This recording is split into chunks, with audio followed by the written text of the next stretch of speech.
Yesterday was our mock game format and then recharge program for the players, just to try to give them a chance to get their bodies recovered and all the things that go into that. But yes, Monday, Tuesday was install 3 and 4. So we reviewed everything yesterday. So it was a good review day. Just keep ponding away, conceptually and hitting all the situations. This next 3 days, segment's huge for us. This is I've always looked at it as kind of the hump part of the training camp. Chance to get up to 2.5 hours of practice. So we'll do that today. Use the whole time, and we'll do install 5 today, 6 tomorrow, and review it downtown there in Latrobe Saturday night. So this is a big 3-day segment for them, and and this is hard on the young guys. Because they're getting a new game plan every day that they got to, be ready for, study, and then go exercise it, in a competitive environment. So we're making progress. Mike, when you signed Jamel Dean, what did you like about him? I just, obviously you look at his physical traits, his length. I played a few games against him down there in Tampa. I remember playing against him early in his career, and I just think his experience and his play style fits us. Smart player. And I think that once you see him, once you've seen him out there, once he got back from the injury, he's definitely what I thought he was. Mike, YA's added some size. What do you think about his potential at nose tackle? I'm sorry, I didn't hear the first YA Black. YA. I mean, obviously, the ability to anchor. He definitely moves better than I was aware of, before I got here. So, there's a lot there to work with. So. We are a 3-4 defense, and that's our starting point. And the ability to stop the run is always at the forefront of how you want to play, and definitely play in our division. So but obviously, if you look at the numbers, sub defense is important. So the ability to play in the 4-man lines is where he needs to continue to grow. Mike, are there any other examples of guys you mentioned like YA, where when you got here you looked at the film or whatever you did to review last year, and now you see him and you go, whoa, a little better than you thought? Are there any other? Oh, definitely, and that's normal. Mason would be the first one. Mason Rudolph. Just I can't tell you how pleased I am with him. I just think that quarterbacks play a while in this league. So the experience that he's gained, I think is incredibly valuable to us. But the footwork's different. So now that anytime you ask an experienced player to change, footwork or things like that, and his fundamentals, and he's doing a really nice job. So throws are better than I knew. Just that I think just like anything in the quarterback room, you really don't know till you stand next to him or you're out there on the field that really how each guy throws the ball. So, but yeah, there's always examples. Mason was kind of the first one for me, having a chance to work with those guys in the quarterback school. Like you said at one point, you referred to Saturday as a scrimmage. Does that mean Saturday Night Lights? It's a normal practice for us. Yeah, we are in concept install mode. This will get us through 6 out of 8. We have 8 installs that we use, offense and defense and special teams, where we feel like everything's in. So we'll complete 5 and 6 this week, and then we'll get 7 in there on Monday, and then move on to Green Bay and get ready for the first game. But we won't complete the the 8th install till prior to the Jets game. So, Mike, you guys had your first, I think, mojo moment on Tuesday with the Monday Night Jingle playing, guys running down and doing those goal line snaps. How did you come up with that, and what's the origin behind the name? Well, it's new and improved, so it's the Franco moment, actually. So mojo's an old term. After Austin Powers, when you lose your mojo, you got to jump back in there, and sudden change, situation awareness, know exactly where you are. So you throw it on the players; they don't know what's coming. So, but in honor of Franco Harris and really recognizing the greatest play in NFL history in immaculate reception, it is now the Franco moment. So we'll do it every time. I just was waiting until we got to a point with the padded practices where we can, because you want it to be as competitive as you possibly can. So, but we'll have it at some point today, early in practice. How do you evaluate how they did in their first Franco moment on Tuesday? Definitely, no, they did a good job. I mean, it was 4th downs. You got to have it at the end of the game to win the game. So, We have to, sometimes take it to video because there's a lot of debate on if the offense or defense won, I think, on 2 of the plays. So that's what we do, and we'll keep track. Mike, your first depth chart, you have Benton listed as defensive end. Is that a fluid situation, or is that the position you I wouldn't put a lot of value into the depth chart. I told you how I felt about Bert earlier in our start here with these press conferences. Was severely criticized for my language. I apologize.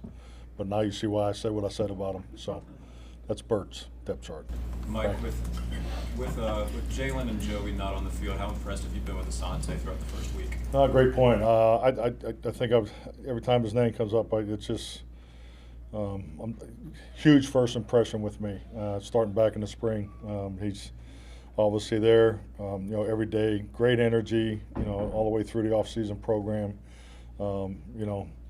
Love his ball skills, his instincts, and his awareness. I think he's had a great offseason. I think he's having a better training camp. So it's been really good for him. But position flex. So I think he's having a great camp. Is he somebody that you would work both on the outside and nickel? Yeah, I think he's definitely a position flexibility player. Clearly, yes.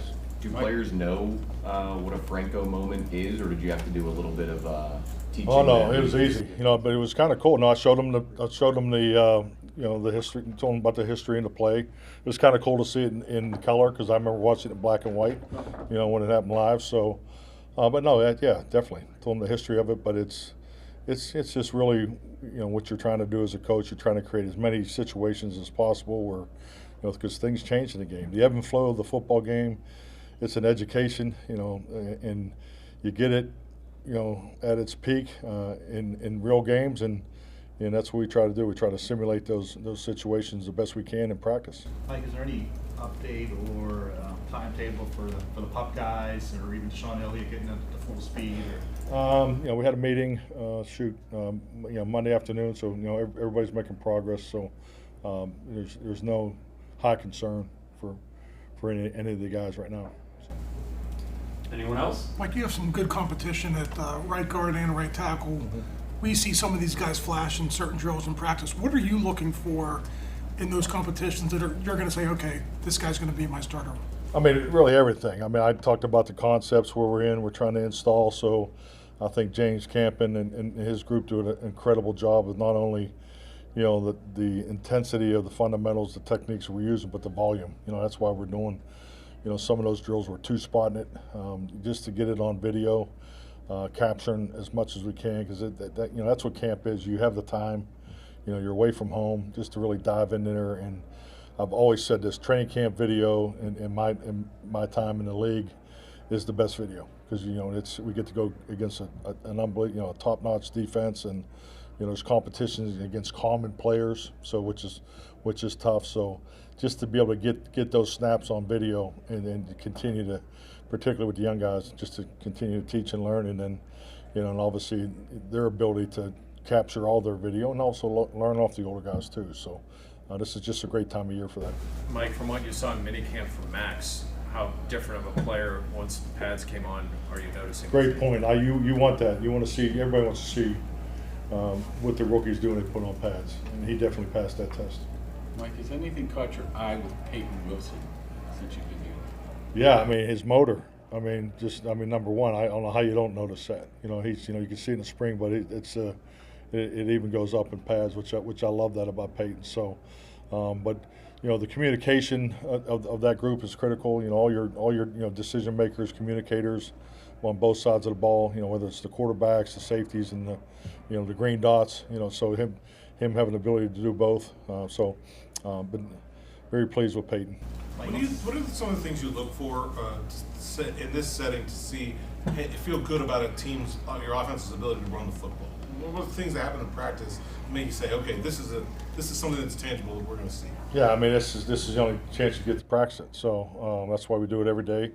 We obviously have a first and second down period that we'll do every single day, but then we have we call it phone booth, run and pass. So it's the 9-on-7 drill from the pass is it's usually tweaked one way or the other. So the ability to line up every single day and run the ball when everybody in the stadium knows you're going to run it, stop the run when everybody in the stadium knows. You got to do that every day. So being able to highlight that is definitely important for us. Like having two 11-on-11 periods going on once, it's so simple and, I know, subtle, I guess, but is that something you've always done? Is that just a way to maximize reps that you can, you video can watch? Yeah, I wouldn't say I've always done it. I think just like anything, I've been blessed to be a head coach for a long time. I mean, the CBA in 2011 and the second one in 2020, it makes you take a step back. I think I talked about the 3,000 plays a year. That, where my history and my personal standard of how I feel you need to train a football team comes from. So, I'm just making sure I hit that target. Mike, you talked about your impression of Mason. In terms of Drew, obviously it's only been a few months, but what can you say about his progression from rookie camp up until now? He's doing what you want from your young players, especially your rookies. These are tough practices because you're not just repeating concepts. You're not out there getting totally. I mean, there's there's common things that they're doing, but you're not locked in where he can get rep after rep and see the same thing over and over again. Get four defenses to one pass concept. So I think there has not been a day where he hasn't made a throw to you. Say, okay, that's a young man taking a step. You were asked about Peyton Wilson a little bit ago. He's talked in the past about trying to become a 3-down linebacker. Carved out his niche at first, sub packages using his coverage. Yeah. What will he need to do to prove to you that he can be that 3-down player trusted on the road? Well, he definitely has a skill set. I don't have any doubt about that, and I think there's excellent competition there, and I think also not only just him and the linebackers, but he's also competing against some of our defensive backs. So we definitely want to be multiple in our sub packages. That's where a high percentage of the game is played. Matchups are critical week in and week out, and really how our opponents play and how we have to match up with them will really dictate how some of those things will go. So you can't, you can only project. So, but the most important thing for us is to have Peyton and all those guys ready to go.